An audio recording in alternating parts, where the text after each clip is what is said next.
Hey guys, so this is the purple group demonstration.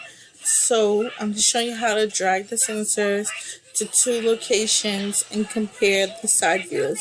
So I'm just going to drag one sensor here and move the side view over a little bit and drag another sensor over here.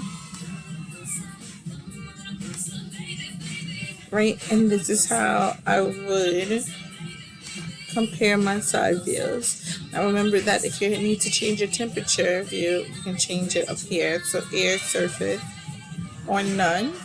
But this is how I do that side-by-side comparison.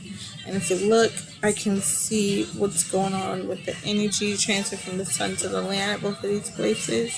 I can see what's going on with energy from the water to the air, right? And I can see energy from the land to the air.